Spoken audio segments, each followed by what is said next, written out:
बिस्मिल्लाहिर्रहमानिर्रहीम, अस्सलाम वालेकुम। मैं हूं करामत मुगल और मेरे साथ हैं अलीना शिगरी साहिबा। बहुत शुक्रिया आपके वक्त। 10 बजे शो करती है एबीएन न्यूज़ पर, सीनियर एंकर हैं। एक तो आज के शो में आपके वास्ते शेर अफजल मरवत मैंने देखा और हैरान हुआ कि वो जो कश्तियाँ जलाने की बात कर रहे हैं, 24 नवंबर की कॉल आ गई, हुकूमत ने भी तैयारियां शुरू कर दी हैं कि अब इनको वापस नहीं जाने देना। क्रैकडाउन भी शुरू हो चुका है, जैसे राना सनाउल्लाह ने कहा। तो क्या आपने सेंस ली, शेर अफजल मरवत साहब किस प्लान की बात कर रहे हैं कि इस मरतबा है तो फिर वापस नहीं जाएंगे? प्लान कोई उन्होंने रिवील किया आपके शो में? करामा साहब, बहुत शुक्रिया बुलाने के लिए, अपने वीलॉग में एक हिस्सा बनाने के लिए। Thank you. आपने शेर अफजल मरवत साहब की बात की, कमो बेश उनकी तमाम क़यादत, और आज सुबह से ही ये चमगोइयाँ हो रही थी कि शायद खान साहब को ये इस बात पे कन्विंस करने की कोशिश की जाएगी कि 24 नवंबर की कॉल से थोड़ा सा आगे डेट लेकर आए जाए। और कुछ इतलात ये भी थी कि कुछ जराए जो पाकिस्तान तहरीक इंसाफ के थे वो भी ये क्लेम कर रहे थे कि अंदर ही उनकी जमात के काफ़ी इस पर एक डिफरेंस ऑफ ओपिनियन पाया जा रहा है कि अगले 10 रोज में कैसे तैयारी करेंगे। और ये एक हतमी एक कॉल का ऐलान किया गया है। इमरान खान साहब डटे हुए हैं अपने इस कॉल के और इस ऐलान पर। शेर अफजल मरवत साहब ने भी कहा, और जो कि कुछ रोज कबल तक शेर अफजल मरवत साहब ये कह रहे थे कि अगर तो हमने कोई हतमी एहतजाज, अगर हमारा कोई नाकाम होता है तो फिर आप 6 माह तक वो मोमेंटम दोबारा बिल्डअप नहीं कर सकेंगे। सही। ये कुछ अरसे पहले तक शेर अफजल साहब की पोजीशन थी। आज शेर अफजल साहब से जब मैं बात कर रही थी तो उन्होंने इंटरव्यू के दौरान उन्होंने कहा ये हतमी एहतजाज होगा, ये हतमी कॉल है, और हम सारी वो कश्तियां जला के आएंगे और जो एहतजाज किया जाएगा, जिसके लिए बड़े पुरअज़म साउंड कर रहे थे। तो मैंने उनसे यही कहा कि मैंने कहा हुकूमती जो एक हमें तरीक़ेकार, एक स्ट्रैटेजी नजर आती है, रोड्स ब्लॉक की जाएंगी, कंटेनर्स प्लेस किए जाएंगे, हर तरह से रास्ता रोकने की कोशिश की जाएगी, और हुकूमत बहुत क्लियर है। वो कहती है कि वो भी एक्सपीरियंस हो गया ना, वो भी उनको भी एक्सपीरियंस हो गया। तो शेर अफजल साहब ने ये बड़ी जबरदस्त बात की। उन्होंने कहा हमारे साथ 2 साल से जो जिस किस्म का रवैया अख्तियार रियासत की हुई है, कोई नई बात तो नहीं है। हमारे लिए गिरफ्तारियां कोई नई बात नहीं है। सो वो ये ठान के आ रहे हैं, इस पूरे अज़म के साथ आ रहे हैं कि जी हमारे साथ रियासत ने वही फसाइयत का एक तरीक़ेकार जो है वो अपनाना है, और हम उसके लिए डटे हुए हैं, हमने उसी को फेस करना है। और हम लेकिन साथ साथ अपनी जो डिमांड उन्होंने रखी है उसके जब तक वो तस्लीम नहीं हो जाते तब तक हम वहां पर बैठे रहेंगे। सही। मैंडेट की वापसी होगी तो हुकूमत वैसे ही चली जाएगी। आपको क्या नजर आ रहा है पीटीआई के वक्त, इस वक्त किसको सेंटर ऑफ पॉइंट है कि जिसकी तरफ देख के लगेगी ये लीडरशिप है, ये बाहर वाले एहतजाज को लीड करेंगे? क्योंकि जब भी बात होती है नजरें सारी उस तरफ लगा दी जाती हैं, गंडापुर साहब की तरफ। और आपके पास वो मालूमात भी थी कि गंडापुर साहब जब 4 अक्टूबर के बाद गए थे तो फिर उन्होंने वादा किया था कि मैं अच्छा बच्चा बन गया हूँ, अब मैं नहीं आऊंगा। लीडरशिप कौन सी है जो लीड करती हुई आपको नजर आ रही है? डिवाइड है डिवीजन मौजूद है। देखिए, ग्रुपिंग्स का तो बरमला इजहार भी तहरीक इंसाफ की सीनियर क़यादत में से लोग कर चुके हैं, पार्टी जराए भी, और जिस तरह से ये ऑफ द रिकॉर्ड भी, जिस तरह से हमारी भी गुफ्तगू उनसे होती है, तो उनकी राय यही है। डिविजन्स मौजूद हैं, डिफरेंस ऑफ ओपिनियन बहुत संगीन हद तक है। ये इस बात पे जरूर गौर व खौज किया जा रहा है कि ये बहुत एक हमारे पास एक कम अरसा होगा, एक पूरा स्ट्रैटेजी डेवलप करनी है। आपने स्वाबी का जो इज्तिमा था उसमें आपने हाल देख लिया था। यहाँ तक कि कुछ पीटीआई की सीनियर क़यादत के लोगों से मेरी जब बात हुई तो उन्होंने, आज सुबह की बात बता रही हूँ आपको, उन्होंने ये कहा कि स्वाबी के इज्तिमा में हाल ये था कि लोग टर्न अप नहीं हुए। जो जलसा होना चाहिए था, जो नंबर्स दिखाने चाहिए थे, केपी आपका होम ग्राउंड है, आपने वहां पर आप भरपूर ताकत का मुजाहरा कर सकते थे, और वो रिफ्लेक्ट करता है कि लोग जो है वो मायूस हैं। लोगों के साथ जो पिछले जो प्रोटेस्ट कॉल्स थी उसमें जो हाल नजर आया, थोड़े मिस डायरेक्शन लेस जो है वो लोगों ने फील किया। डी चौक के आपको याद होगा वो मंजर, जहाँ पे लोग मुंतजर थे इस बात की कि हमारी क़यादत होगी, चाहे आपकी वो जो भी स्ट्रैटेजी थी, आपने अपने एमएनएस को सिक्योर करना था, अपनी एक स्ट्रैटेजी के तहत आप चले थे। लेकिन यहाँ तक के स्वाबी इज्तिमा में अली अमीन गंडापुर साहब ने जब तकरीर करना शुरू की, वहां से पंडाल से लोग जाने लगे थे। बिल्कुल उसी वक्त खाली होना शुरू हो चुका था। तो लोगों की एक वो रेज है, लोगों के अंदर गम गुस्सा है कि हर आपकी कॉल पर पब्लिक तो निकल आती है, आपका सपोर्टर तो निकल आता है, लेकिन क़यादत क्या कर रही है। और शेर अफजल मरवत साहब से मैं गुज़िश्ता हफ्ते भी जब मैंने उनको सवाल किया कि ये लीड आपका स्वाबी का चाहे जलसा हो, आगे की हतमी कॉल भी हो, तो लीड कौन करेगा, तो जिस पर उन्होंने कहा था कि मेरी सख्त रिजर्वेशन तहफ़्फ़ुज़ात इस बात पे है कि स्वाबी का जलसा या किसी भी एहतजाज को अली अमीन गंडापुर साहब को लीड नहीं करना चाहिए। बतौर एक सूबे के सरबराह वो उनके ऊपर सवाल आएगा, हमारी पार्टी के लिए मुश्किलात खड़ी होंगी, हमारी हुकूमत केपी में जो है उसके लिए मुश्किलात खड़ी होंगी कि सूबा वफाक पे हमला आवर हो गया। सो ऐसी नौयत या ऐसी नौबत आनी नहीं चाहिए। आज जब मैंने उनसे सवाल किया तो पहले तो उन्होंने कहा कि गंडापुर साहब की क़यादत पर पूरा यकीन है लेकिन जब मैंने उनको उनके तहफ़्फ़ुज़ात का गुज़िश्ता हफ्ते जो जिनका इज़हार उन्होंने किया वो याद दिलाए, तो वो कहते हैं कि नहीं, मैं अभी भी मेरी राय वही है कि उनको लीड नहीं करनी चाहिए। लेकिन साथ साथ शेर अफजल मरवत साहब ने एक बड़ी इंटरेस्टिंग बात की। उन्होंने कहा आपने देखा गुज़िश्ता रोज जो ऐलान था वो अलीमा खान साहिबा ने किया जी, जो 24 नवंबर की कॉल जी का बिल्कुल। इमरान खान साहब का पैगाम था, आज भी उन्होंने गुफ्तगू की, आज भी उन्होंने कहा कि यही एक फाइनल डेट है। शेर अफजल मरवत साहब कहते हैं कि अब जो है वो अलीमा खान साहिबा और बुशरा बीबी भी आपको बाकायदा तौर पे नजर आ सकती हैं कि शायद वो लीड भी करें, और अब वो बाकायदा तौर पे यानी कि पॉलिटिकल एक्टिविटी वो स्टार्ट करने जा वो रहे हैं। स्टार्ट करने जा रही है। कुछ खबरें ये भी आ रही है कि बुशरा बीबी ने कल कॉल भी गालिबन जो है वो कर रखी है, जो क़यादत है पंजाब से भी बिलखसूस। सो ये लीड करेंगी।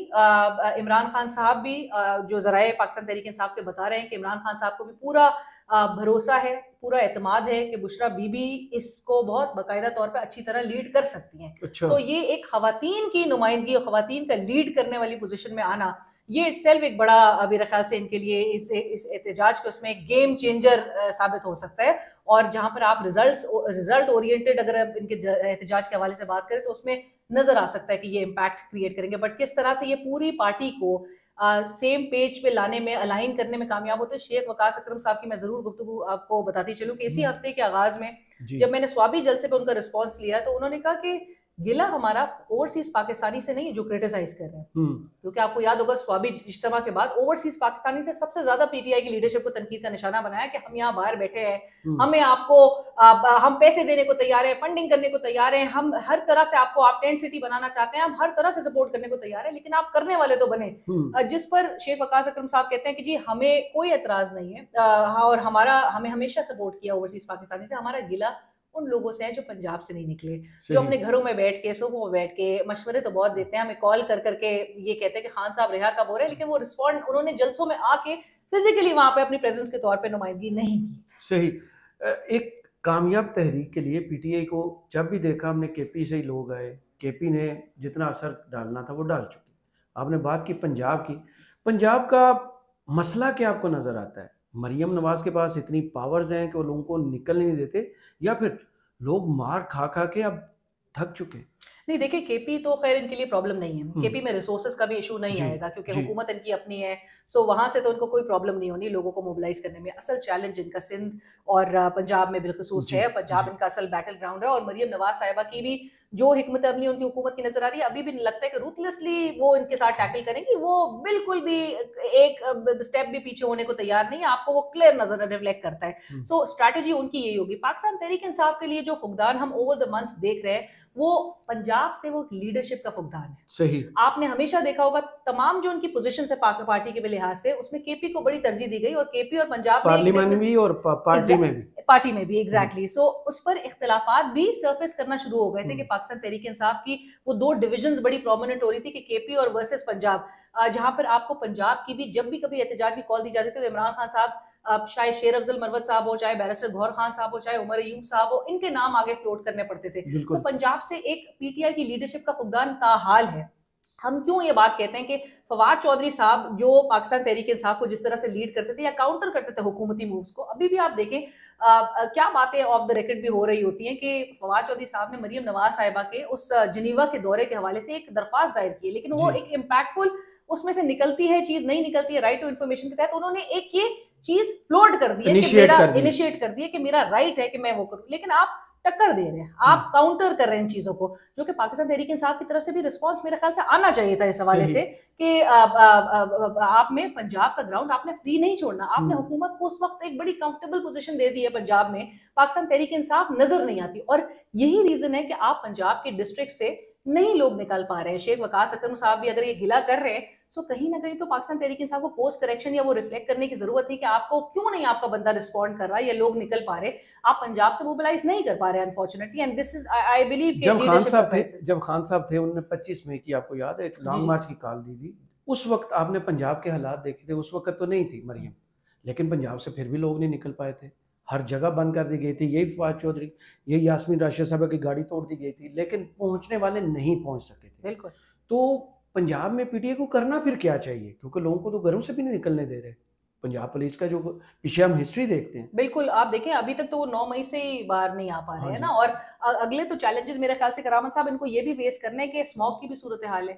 ठीक है, चैलेंजेस इनके लिए बड़े सारे होंगे, मौसम तब्दील हो रहा है, स्मॉग की सूरत हाल है, फिर पंजाब हुकूमत का जो ये एक रवैया है जिसको ये कहते हैं कि फस्तायत का रवैया है, और जो क्रैकडाउन होगा, कंटेनर्स लगेंगे, ब्लॉकेट्स होंगी, एक फियर इनके अंदर डाल दिया गया। और ये इस फियर का इजहार गुज़िश्ता रोज रऊफ हसन साहब मेरे प्रोग्राम में थे, उन्होंने भी कहा कि हमें खदशा है कि ये अगले 10 रोज में गिरफ्तारियां करेंगे। ये बहुत सक्सेसफुली हुकूमत अपने जो ये इकदामात है इसको करके इनके अंदर डर खौफ क्रिएट करने में कामयाब हुई है। अब आप देखिए ना, इनके रुपोश जो तमाम रहनुमा हैं, मियां असलम साहब ताहाल जो है वो बाहर नहीं आ पा रहे हैं, ऑल्दो के वो शायद लोगों को बड़ा हद तक मोबिलाइज करते थे। मेरे ख्याल से एक डोर टू डोर कैंपेनिंग इनकी, अगर आप सपोर्टर्स और फॉलोअर्स को भी अगर आप उनकी रिस्पॉन्सेस को गेज करें तो पीपल वांट कि जी आप डोर टू डोर कैंपेनिंग के जरिए आपने देखें एहतजाज के लिए या आपका मुतालबा इमरान खान साहब की रिहाई, आप उसके लिए इंतजार तो नहीं करेंगे कि आपको इजाजत दी जाए। अगर हम माजी देखें तो ट्रीट भी डिफरेंट हुआ है। पंजाब में जो पुलिस ने किया है, जो खुफिया इदारों ने इवन किया, वो डिफरेंट तरीकाकार है। केपी में किसी की चार दीवारी का तकद्दस ना पमाल हुआ है, ना किसी बच्चे की डेथ हुई है, ना किसी खातून को उठाया गया है। पंजाब में देखें डॉक्टर यास्मीन राशिद अभी है, चौधरी इम्तियाज़ के साथ क्या सलूक हो चुका, इबाद फारूक का बेटा हुआ, और सैकड़ों कहानियाँ हैं। पंजाब के साथ तो ये हुआ है, तो फिर लीडरशिप पैदा कैसे होगी? देखिए माजरत के साथ ये वो पख्तून कौम है जिसको नवाज शरीफ साहब कहते हैं बड़ी बेवकूफ लोग हैं। हाँ, लेकिन ये वो कौम है जिसने अपनी चार दीवारी का मान रखा है, तकद्दुस रखा है, अपने घर में किसी को भी घुसने की हिम्मत नहीं देनी दी और किसी को भी हरास करने की जरूरत नहीं हुई। पंजाब में बहुत इजीली ये सारी जो प्राइवेसी है, जो चार दीवारी का तकद्दुस है, उसको पामाल जिस बुरी तरह से किया गया और बड़े ब्लेटेंटली जिस तरह से किया गया, इस पे बड़ा अफसोस भी होता है। लेकिन हमारे कुलीग्स है, हमारे फैमिली में अफराद भी चंद है, आपकी जिनसे भी इंटरेक्शन भी होता है, तो वो पख्तून कौम वो बड़ी क्लियर है इस बात जी बिल्कुल कि बिल्कुल ये चीज जो है वो जो गलत है वो गलत है। और आप देख रहे हैं कि वो हिम्मत इन्होंने बिल्कुल उस तरह की दिखाई भी नहीं, जरूरत भी नहीं की इस चीज की कि आप किसी के चार दीवारी के तकद्दुस को पामाल करते हुए खैबर पख्तूनख्वा बिलखुसूस नजर आए। सो पंजाब के लोगों को जख्म की नोयत डिफरेंट है। एब्सोल्युटली, वो भी है, बिल्कुल बिल्कुल एब्सोल्युटली। लेकिन मेरे ख्याल से अब ये रियासत को भी समझने की ज़रूरत है कि जो हाल है और जो हम देखते हैं कि भाई आपने सोशल मीडिया पे भी इज़हार ख्याल नहीं हो सकता, उस पर भी कदगरें आपने लगाई हैं, बहुत बहुत सवालिया निशान उस पर भी आयद हो रहा है, आपने तमाम तरह जो है ऑब्स्टिकल्स क्रिएट करके भी देख लिया, आपने कंटेनर्स भी लगा लिया, आपने हर चीज़ कर ली, लेकिन आप मकबूलियत को कम नहीं कर सकते। बिल्कुल ना, मुमकिन नहीं है। अब आपने और उल्टा जो है वो स्टेचर जो है इमरान खान साहब का वो आपने बढ़ा दिया है। सो मेरे ख्याल से अब रियासत के लिए एक बहुत बड़ा सवाल है कि क्या आप अफोर्ड कर सकते हैं उनको मजीद जेल में रखना। ये नौबत क्यों आएगी कि आप किसी इंतजार की तरह, वो हुकूमत को, किसी भी हुकूमत को मेरे ख्याल से करके देख ले एक दफा, एब्सोल्युटली, और किसी भी हुकूमत को करामा साहब ये सूट ही नहीं करता ना कि आपकी सड़कों पर एहतजाज हो, रोड्स ब्लॉक हो, आपका फाइनेंस मिनिस्टर वो तस्वीरें बाहर जाएं, अरबों रुपए का नुकसान आपका एक दिन की ब्लॉकेट से हो रहा होता है, तो आपको तो खुद समझने की जरूरत है। और इमरान खान साहब भी अगर एहतजाज कमेटी तश्कील दे रहे हैं ये कह के कि वो उसको मुज़ाकरात का भी मैंडेट उसके पास होगा, so that means he is willing to go for political solution. उन्होंने प्लान बी भी रखा है। अबू ज़र भी थे आपके शो में, जी आज उनकी खान साहब से मुलाकात आई, उन्होंने ही आके खान साहब का पैगाम जो है वो लोगों तक पहुंचाया। क्या लग रहा था इमरान खान साहब तक उनकी बातों से कि इन्फॉर्मेशन का फ्लो जो है वो ठीक पहुंच रहा है और इमरान खान साहब का रिएक्शन उस लिमिटेड इन्फॉर्मेशन पर ठीक बनता है इस वक्त? एब्सोल्युटली, मेरे ख्याल से अबूजर साहब ने जिस तरह से आज बड़े दो टोक अंदाज में इमरान खान साहब का पैगाम दिया, इमरान खान साहब बिल्कुल एक डटे हुए हैं अपनी इस कॉल पे, और उन्होंने कौम को ये पैगाम दे दिया है कि या तो आप डिसाइड कर ले कि आपने बहादुर शाह जफर की तरह बनना है या फिर आपने टीपू सुल्तान बनना है। सो इस कौम को ये डिसाइड कर लेना है, ये उनके लिए ये जंग हो रही है और ये उनकी आज़ादी की जंग है जिसके लिए कौम को, और वो एक्सपेक्ट करते हैं कि पूरे पाकिस्तान और पूरी दुनिया भर में जहाँ पर उन्होंने एहतजाज की कॉल दी है वो रिस्पॉन्ड करेंगे, लोग इसको रिस्पॉन्ड करेंगे, नौजवान तबका जो है वो रिस्पॉन्ड करेगा, वो बाहर निकलेगा। सो ये एक्सपेक्ट करते हैं। लेकिन मैं आपको एक इन्फॉर्मेशन जरूर शेयर करती चलूँ, वो ये है कि जो जराए बता रहे हैं कि 24 नवंबर की जो ये कॉल दी गई है, ये डेट बुशरा बीबी की जानिब से सजेस्ट की गई है। अच्छा, सो ये इमरान खान साहब की एहलिया की तरफ से ये 24 तारीख का जो की तारीख का ऐलान हुआ है, ये इन्होंने सजेस्ट उनकी एहलिया ने किया। सही। फिर दूसरी पॉलिटिकल स्टोरीज जो इस वक्त चल रही हैं, सबसे ज़्यादा इस वक्त ज़ेर बहस मौजूद जो है वो ये है कि बिलावल भुट्टो फिर एक दफ़ा उन्होंने गिले शिकवे कर दिए नून लीग से कि उन्होंने पीठ में छुरा घोंपा। अगर बार बार आके आप लोगों को ये बता रहे हैं, आप अमलन फैसला क्यों नहीं कोई कर पा रहे? क्या लगता है, कोई लेन देन ऐसा है, प्लेट में रखा हुआ कोई ऐसा है जो हमें नज़र नहीं आ रहा, बिलावल साहब को नज़र आ रहा है? क्या आप आके पॉलिटिकल स्टेटमेंट्स ऐसे ही देते हैं कि भाई हम ठीक नहीं हैं, हम इस शादी से खुश नहीं हैं, लेकिन उन्हें बसना इसी घर में? वैसे आपको इस बात पे सवाल करने का दिल किया कि बिलावल साहब अभी तक मुल्क से बाहर कर रहे क्या थे? इतना मुल्क हाँ, क्राइसिस में है, हम सब भूल गए। उन्होंने 26 जो महीने तरमीम में एंट्री दिन रात करके एक करके फिर गायब हो गए, और वो जिस तरह से एंट्री दी है कि आज पूरा मीडिया भी उसी नुक्ते पे इर्द गिर्द घूमता रहा कि बिलावल साहब के बड़े संगीन शिकवे और बड़े संगीन सवालात उन्होंने रेज कर दिए, और पिछली उनकी कोई बात, सारे गुना जो है उनके माफ हो गए कि वो कहा थे इस पूरे क्राइसिस में अवाम को छोड़ के, जो है वो अवामी एक लीडर है, लेकिन वो अवाम को छोड़ के वो बाहर कर रहे क्या थे, किस नौयत के विजिट पे गए थे और क्या सूरत हाल थी, हमने कोई सवाल नहीं किया। सो बिलावल साहब, आपने इंटरेस्टिंगली ये कहा कि वो क्या इस शादी से खुश है कि नहीं। हाँ, हुकूमत का वो कहते हैं कि हम हुकूमत के इत्तेहादी है, लेकिन हुकूमत का हिस्सा नहीं है। डे वन से वो कैबिनेट में, वो कहते हैं हम कैबिनेट का हिस्सा नहीं और बनेंगे, पीछे भी नहीं हट रहे। और पीछे भी नहीं हट रहे। सो जो पॉजिटिव्स होंगे उसको, उसकी ओनरशिप वो जरूर लेंगे, लेकिन जो हुकूमत के खाते में सारे नेगेटिव्स आएंगे, जहां पर हुकूमत की बिल्कुल सरजनिश भी होगी, हुकूमत अवाम के आगे भी जो है वो जलील होगी, लेकिन उसका मलबा भी उनके ऊपर नहीं आएगा। सो वो बैगेज भी कैरी नहीं करना चाह रहे। सो बिलावल साहब, पीपल्स पार्टी मेरे ख्याल से, और ये जरदारी साहब को वैसे इसका ये पूरा माइंड जो है वो नेचुरली जरदारी साहब का जरूर जो बज़ाहिर लगता है कि, और जो इंप्रेशन भी हमेशा उससे होता है कि पीपल्स पार्टी हमेशा अपने कार्ड्स बड़े सेफली प्ले करती है। इस वक्त एक जो तासुर आता है वो ये है कि एक स्पॉइल्ड ब्रैट की तरह पाकिस्तान पीपल्स पार्टी बिहेव कर रही है। अपना तमाम तर जो वेट है वो नून लीग पे डाल देना चाहती है। अब आपको पता है कि कोलिशन गवर्नमेंट में नुकसान ही सबसे ज्यादा यही होता है, और उसके होता है जो ड्राइविंग सीट पे जो स्टीयरिंग जिसके हाथ में होता है, सबसे ज्यादा नुकसान, सबसे ज्यादा मलबा जो है वो खुद उठा रहे होते हैं। एमक्यूएम बाप पार्टी, पाकिस्तान तहरीक इंसाफ के दौर में यही कुछ करते आए। तमाम इत्तेहादी जो है वो इसी तरह से निगोशिएट, ब्लैकमेल और इस तरह की सिचुएशन में हमेशा नजर आते हैं, जो कि पीपल्स पार्टी भी करी, तो कोई अचंभे की बात नहीं है। मौलाना साहब इस इत्तेहाद का हिस्सा इसी वजह से नहीं बने क्योंकि आपको याद होगा कि लास्ट पीडीएम के दौर में वो थे, और जो नून लीग भी एब्सोल्युटली, और नून लीग भी करामा साहब अपने जो दावे और वादे जो करती है उससे, उसका भी एक ट्रैक रिकॉर्ड है कि वो पीछे हट जाती है, डिट्रैक्ट करती है। उनके हाथ में भी तो कुछ नहीं एक हमेशा से उनके हाथ में भी कुछ नहीं है और उनका एक, उनकी एक पैटर्न रहा है। सो वो भी पीपल्स पार्टी के साथ उनको चलना है। ये भी कहा जा रहा है कि ये इंटैक्ट रहेगी, ये हर सूरत में निभानी है, हर तरह से निभानी है, और नून लीग ही इसको कंसीड करेगी, उनको मनाएगी, उनके साथ कुछ ना कुछ लो कुछ दो की पॉलिसी होगी। और बिलावल साहब से तो उल्टा बल्कि सवालात इस बात पे रेज हो रहे हैं कि आपने पूरा 26वीं आईनी तरमीम के इस प्रोसेस में आप पार्लिमानी कमेटी का हिस्सा थे, आप जुडिशल कमीशन का हिस्सा थे, और बावजूद उसके आप, बिलावल साहब अगर अलहदा जरूर हो रहे थे, लेकिन आपकी जमात जो है वो हिस्सा थी, और आप वोट कर रहे थे, आप वो वोट मांगने जा रहे थे, आप वोट मांगने जा रहे थे, और आपने अलहदगी का, आज भी उन्होंने कहा ना कि एहतजाजन अगर वो अलहदा हुआ तो आप वोट ना करते, आप वोट ना करते। आपकी फारूक नाइक साहब की सूरत में नुमाइंदगी आपकी मौजूद थी, 7 वोट बने थे उनकी मौजूदगी में बने थे, आप ना करते, आप दूसरे साइड पे वोट देते। सो पीपल्स पार्टी जो है वो पिच के दोनों साइड्स पे अभी खेलना चाह रही है, लेकिन मेरे ख्याल से अवाम भी माशाल्लाह से बड़े सियाने हो चुके हैं और बड़ा शऊर रखते हैं। लेकिन नून लीग के लिए भी, नून लीग मेरे ख्याल से बहुत ज्यादा खातिर में इस चीज को, और अभी मेरे ख्याल से बहुत, वो कहते हैं ना, ऊंची उड़ान ओढ़ रहे हैं, क्योंकि हाल ही में उन्होंने 5 साल की जो एक्सटेंशन का नाम तो उसको नहीं दे रहे, लेकिन वो कह रहे टेन्योर को फॉर्मुलाइज जो किया है, सो वो समझते हैं कि वही उनकी एक इंश्योरेंस, मेरे ख्याल से किसी भी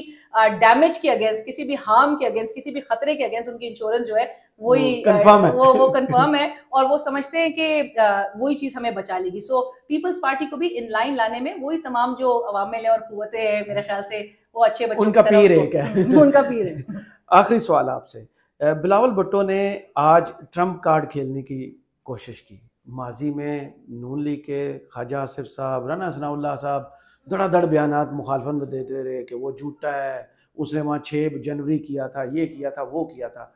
दूसरी जानिब जब पीटीआई ने कहा कि ट्रम्प आ गया, उन्होंने खुशी से लुटियाँ डालना शुरू की, तो एतराज़ होना शुरू हो गया कि पहले ये अमरीकी रजीम पर इंटरफेरेंस पर कहते हैं, रजीम चेंज करवाया को, अब उन्हीं की सपोर्ट मांग रहे हैं। आज उन्होंने जो स्टेटमेंट दी, बेनज़ीर साहबा को खाने पे बुलाया था, जरदारी साहब के तल्लुकात हैं, मैं भी उनके बच्चों को जानता हूँ, इसको हम किस नज़र से देखें? फिर देखिए, तमाम सियासी जमातें भी, उनका ज़ाहिर है सुपर पावर है। हम पिछले हफ्ते भी यही बात कर रहे थे कि इनको ना इनकार कर सकते हैं, ना नाखुश कर सकते हैं। अमेरिका है, फिर at the end of the day आपने उनके साथ डील करना है, और डील एज इन के उनके साथ एक ताल्लुकात रखने हैं। आज बिलावल साहब को नजर आ रहा है, आपको याद होगा वजीर खारजा जब ये थे पीडीएम के पहले दौर में, तो ये कहते थे कि जी बहुत ही पेड रिलेशंस थी, पाकिस्तान तहरीक इंसाफ ने तो पूरी बेड़ागर कर दी थी मेरे ख्याल से, हमने बड़ी कोशिश की है, हमने बड़ी कोशिश की और वापस से ट्रैक पे लाए।